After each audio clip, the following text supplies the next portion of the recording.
ओम शांति। बाप दादा बोले, मीठे बच्चे, वृक्षपति बाप ने तुम बच्चों पर बृहस्पति की दशा बिठाई है। अभी तुम अविनाशी सुख की दुनिया में जा रहे हो। प्रश्न, अविनाशी बृहस्पति की दशा किन बच्चों पर बैठती है? उनकी निशानी क्या होंगी? उत्तर, जो बच्चे जीते जी देह के सब संबंधों को त्याग अपने को आत्मा निश्चय करते, ऐसे निश्चय बुद्धि वाले बच्चों पर बृहस्पति की दशा बैठती है। उनके ही सुख का गायन है कि अतीन्द्रिय सुख गोप गोपियों से पूछो, उनकी खुशी भी गुम नहीं हो सकती। अब गीत है। ओम नमो शिवाय। ओम शांति। बच्चों ने बाप की महिमा सुनी। आज के दिन को कहा ही जाता है वृक्षपति डे, जिसको मिलाकर के कहावत है बृहस्पति। उनको ही गुरुवार भी कहा जाता है। न सिर्फ गुरुवार परंतु सत्य गुरुवार। बंगाल में बहुत मानते हैं। गाया जाता है मनुष्य सृष्टि का बीज रूप, इसलिए वृक्षपति कहते हैं बीज ठहरा तो पति भी ठहरा।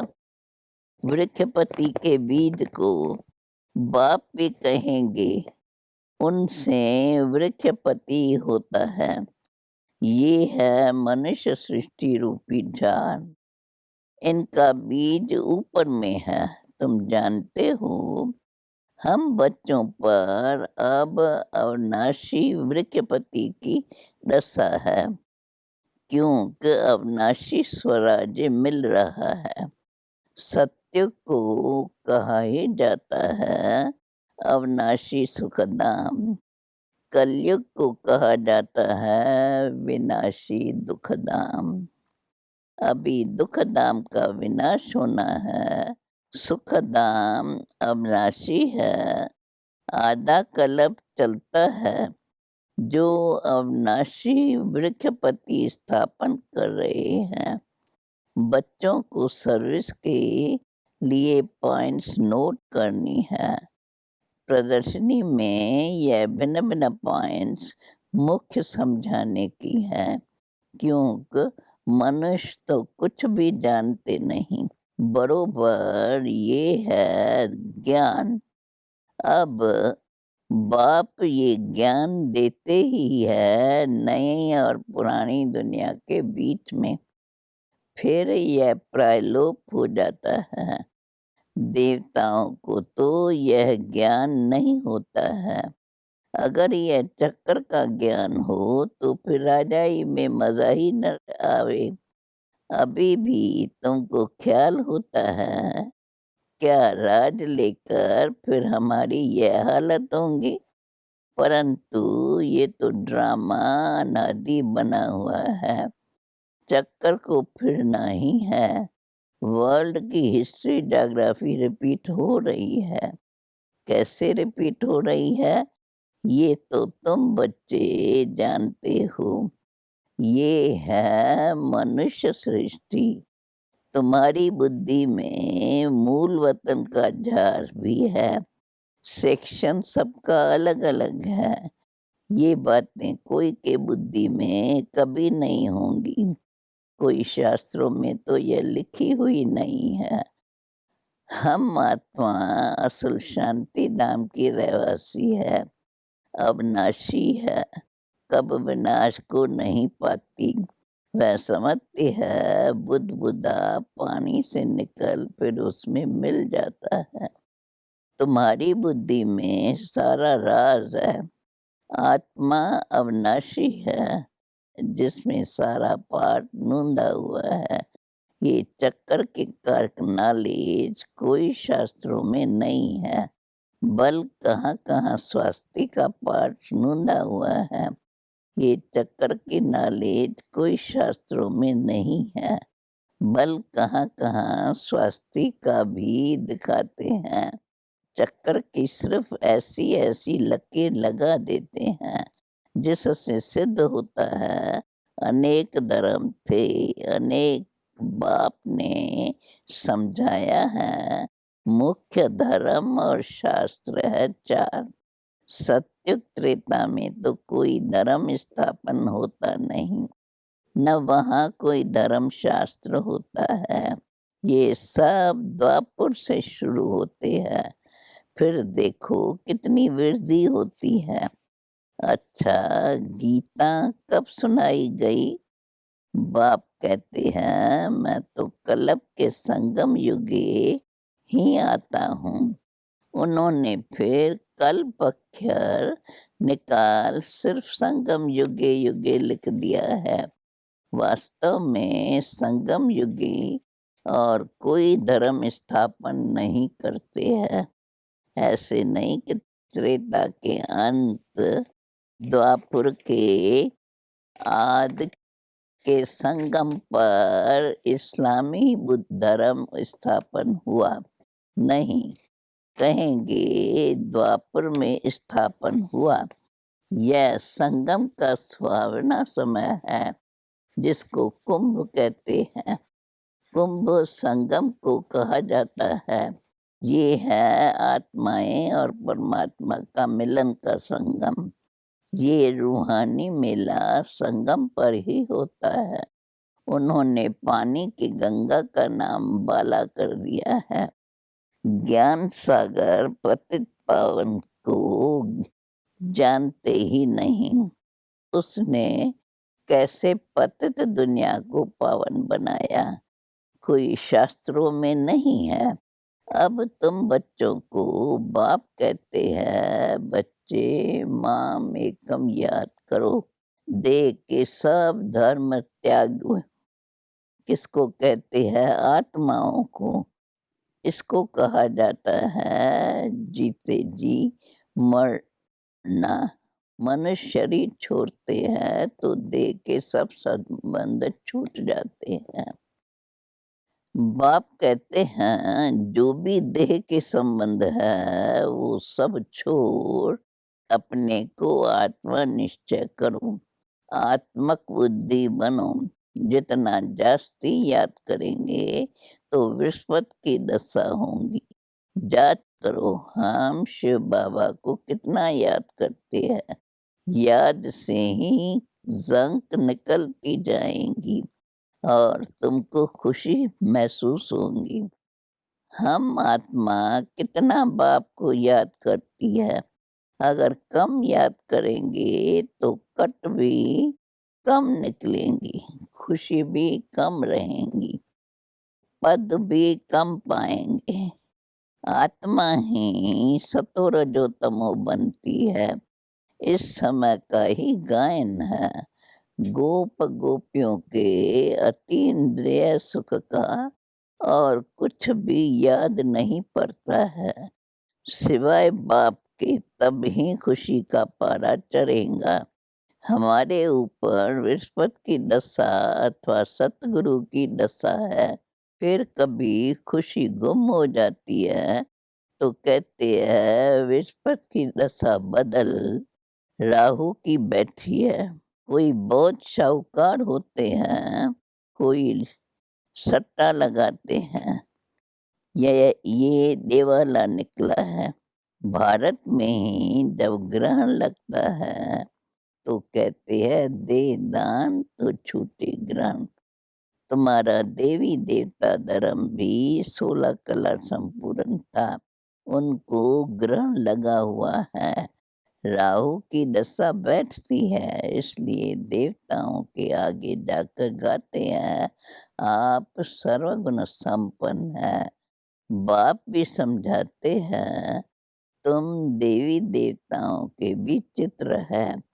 गीता भी आदि सनातन देवी देवता धर्म का शास्त्र है। परंतु यह अपने धर्म को नहीं जानते हैं। रिलीजियस हेड्स की कॉन्फ्रेंस करते हैं। तुम वहाँ भी समझा सकते हो, ईश्वर सर्वव्यापी तो नहीं है, वो तो है बेहद का बाप। बच्चों को आकर वर्षा देते हैं, साधु संत आदि को तो वर्षा मिलता नहीं, तो मानेंगे कैसे? तुम बच्चों को ही वर्षा मिलता है। मुख्य बात है ही यह सिद्ध करने की कि ईश्वर सर्वव्यापी नहीं है। शिव जयंती होती है, शिव जयंती कहो अथवा रुद्र जयंती कहो। रुद्र ये ज्ञान यज्ञ रचते हैं, वो तो है शिव। वही गीता ज्ञान यज्ञ है, जिससे विनाश ज्वाला प्रज्वलित हुई है। प्रैक्टिकल में तुम देखते हो कैसे निराकार बाबा ने रुद्र ज्ञान यज्ञ रचा है। साकार तो कुछ कर न सके। यह बेहद का यज्ञ है। इनमें सारी पुरानी दुनिया स्वाह होनी है। बाकी तो वह सब है जिस्मानी यज्ञ। कितना रात दिन का अंतर है। बाप कहते हैं ये रुद्र ज्ञान यज्ञ है, विनाश भी होना है ज़रूर। तुम जब पास हो जाएंगे, पूरा योगी और ज्ञानी बन जाएंगे, तो फिर तुम्हारे लिए नई दुनिया स्वर्ग चाहिए, नरक का ज़रूर विनाश चाहिए। राजस्व अश्वमेध अक्षर भी ठीक है। घोड़े को स्वा करते हैं, वास्तव में है तुम्हारा ये रथ। एक दक्ष प्रजापति का ये यज्ञ रचते हैं, उनकी ये कहानी है। हमको वृक्षपति बाप पढ़ा रहे हैं। हमारे ऊपर अब बृहस्पति की दशा है। चलते चलते लिखते हैं बाबा हम तो मूंझ गए हैं। पहले हम बहुत खुशी में थे, अब पता नहीं क्या हुआ है। यहाँ आकर बाप का बनना बड़ी यात्रा है। वहाँ तीर्थ यात्राओं पर जाते हैं तो कैसे पैसे खर्च करते हैं। अब यहाँ तो दान करने की बात नहीं, इनमें कुछ भी पैसा खर्च नहीं करना है। वह है जिस्मानी यात्राएं, तुम्हारी है रूहानी यात्रा। जिस्मानी यात्रा से फायदा कुछ भी नहीं। गीत में भी है ना, चारों ओर लगाए फेरे, फिर भी जन्म जन्मांतर दूर रहे। अभी तुम समझते हो कितने ढेर यात्राएं की होंगी। कहाँ न कहाँ मनुष्य जाते जरूर है। हरिद्वार में गंगा जी पर जरूर जाते हैं। पतित पावनी गंगा समझते हैं ना। अब वास्तव में तुम हो सच्ची सच्ची ज्ञान गंगाएं। तुम्हारे पास भी बहुत आकर गंगा स्नान करते हैं। बाबा ने समझाया है सतगुरु एक ही है, सर्व का सद्गति दाता सिवाय एक सतगुरु के और कोई नहीं। बाप कहते हैं मैं तुमको कल्प कल्प संगम युग पर आकर सद्गति के पुजारी से पूज बनाता हूँ। फिर तुम पुजारी बन दुखी बन जाते हो। ये भी अभी पता पड़ा है, परंतु हमारा आधा कल्प राज चलता है। फिर पुजारी बन दुखी बन जाते हो, यह भी अभी पता पड़ा है। बरोबर हमारा आधा कल्प राज चलता है। फिर द्वापर में हम 100 देवी देवता वाम मार्ग में चले जाएंगे। जब रावण राज शुरू होता है तब से ही वाम मार्ग शुरू होता है। उनकी भी निशानियां हैं। जगन्नाथ के मंदिर में जाओ तो अंदर काली मूर्ति है, बाहर में देवताओं के गंदे चित्र है। उस समय अपने को भी थोड़े ही समझ में आता था कि क्या है। विकारी मनुष्य विकारी दृष्टि से देखेंगे तो समझते थे देवताएं भी विकारी थे। ये लिखा हुआ है, देवताएं वाम मार्ग में जाते हैं, ड्रेस भी देवताओं की दी है। ये भी दिलवाला मंदिर में जाओ तो ऊपर में स्वर्ग लगा हुआ है, नीचे तपस्या में बैठे हैं। अब इन सब राज़ों को और कोई जानते नहीं। बाबा का तो अनुभवी रथ है ना। बच्चे अब समझ रहे हो, आत्माएं और परमात्मा अलग रहे बहुकाल। तुम जो पहले अलग हुए हो, फिर तुम ही आकर पहले मिलते हो। सत्य का फर्स्ट प्रिंस श्री कृष्ण, कृष्ण का बाप भी तो होगा ना। कृष्ण की माँ बाप का इतना कुछ दिखाते नहीं है, सिर्फ दिखाते हैं माथे पर रखकर नदी से उस पार ले गया। राजाई आद कुछ नहीं दिखाई है। उनके बाप की महिमा क्यों नहीं है, अभी तुम जानते हो। इस समय कृष्ण की आत्मा ने अच्छी रीत पढ़ाई पढ़ी है, जिस कारण माँ बाप से भी ऊंच पद पाया है। तुम समझते हो, हम श्री कृष्ण के राजधानी में थे, स्वर्ग में तो थे ना। हम फिर चंद्रवंशी बने, अभी फिर सूर्यवंशी बनने के लिए श्रीमत पर चल पावन बन पावन दुनिया के मालिक बनेंगे। हर एक अपनी अवस्था को देख सकते हैं। अगर हम इस समय शरीर छोड़ दें तो किस गति को पाएंगे। हर एक समझ सकते हैं, जितना बाप को याद करेंगे उतने विक्रम विनाश होंगे। मनुष्य के ऊपर कोई आपदाएं या दुख आता है, वह देवाला निकालते हैं तो साधुओं का जाकर संग करते हैं। फिर मनुष्य समझते यह तो भगत आदमी है, ठगी थोड़ी करेंगे। ऐसे ऐसे भी 2-4 वर्ष में बहुत धनवान हो जाते हैं।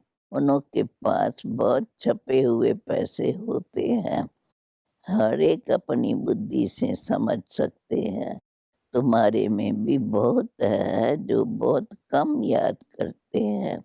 इसलिए बाबा कहते हैं, अपना कल्याण चाहते हो तो अपने पास नोटबुक रखो, चार्ट नोट करो। हम सारे दिन में कितना समय याद में रहे।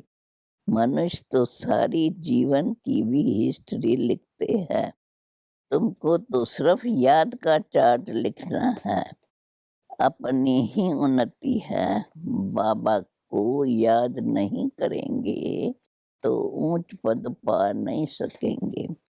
विक्रम विनाश ही नहीं होंगे तो ऊंच पद कैसे पाएंगे। फिर सजाएं खानी पड़ेंगी। मोचरा जो नहीं खाएंगे तो पद अच्छा मिलेगा। मोचरा खाकर फिर कुछ थोड़ा बहुत पद पाया, वह क्या काम का। धर्मराज का मोचरा न खाए, बेइज्जती न हो, यह पुरुषार्थ करना है। तुम देखते हो शिव बाबा बैठा रहता है, फिर धर्मराज भी है, तुमको सब साक्षात्कार कराते हैं। तुमने ये किया याद है, अब खाओ सजा। फिर उसी समय सजाएं उतनी ही खाते हैं जितनी जन्म जन्मांतर खाते हैं। पिछाड़ी में थोड़ी रोटी टुकड़ मिली, उससे क्या फ़ायदा? मूचरा तो नहीं खाना चाहिए। अपनी अवस्था की जाँच करनी है। जैसे पोता मेल निकालते हैं, कोई 6 मास का, कोई 12 मास का, कोई तो रोज़ का भी निकालते हैं। बाप कहते हैं तुम भी तो व्यापारी हो। कोई विरला व्यापारी बेहद के बाप से व्यापार करे।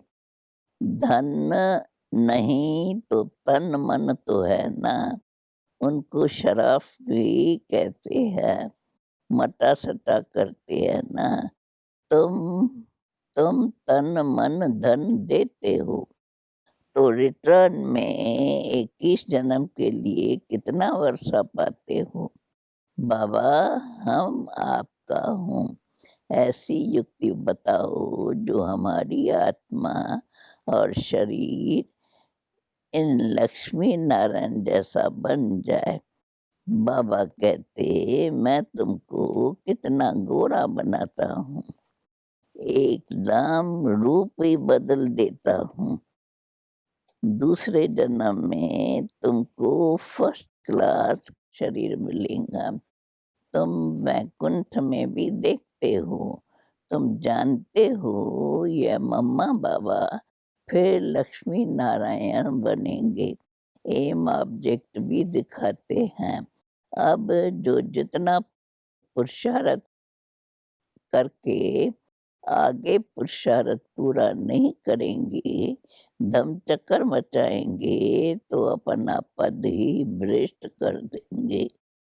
अच्छा, मीठे-मीठे सिकील दे बच्चों प्रित मात-पिता, बाप-दादा का याद प्यार और गुड मॉर्निंग। रूहानी बाप की रूहानी बच्चों को नमस्ते। अवधारणा के लिए मुख्य सार अपनी अवस्था की जांच स्वयं ही करनी है। अपने कल्याण के लिए डायरी रखनी है, जिसमें याद का चार्ट नोट करना है। दूसरे पॉइंट बेहद के बाप से सच्चा व्यापार करना है। अपना तन मन धन बाप के हवाले 21 जन्मों के लिए रिटर्न में लेना है। निश्चय बुद्धि बन अपना कल्याण करना है ज़रूर। वरदान, पहली श्रीमत पर विशेष अटेंशन दे।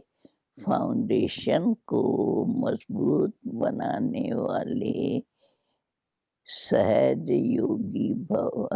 बाप दादा की नंबर 1 श्रीमत है कि अपने को आत्मा समझो और आत्मा समझकर बाप को याद करो। यदि आत्मा के बजाय अपने को साधारण शरीरधारी समझते हो तो याद टिक नहीं सकती। वैसे भी कोई 2 चीज़ों को जब जोड़ा जाता है तो पहले समान बनाते हैं। ऐसे नहीं आत्मा समझकर याद करो तो याद सहज हो जाएंगी। यह श्रीमत ही फाउंडेशन है। इस बात पर वार-वार अटेंशन दो तो सहज योगी बन जाएंगे। स्लोगन, कर्म आत्मा का दर्शन कराने वाला दर्पण है, इसलिए कर्म द्वारा शक्ति स्वरूप को प्रत्यक्ष करो।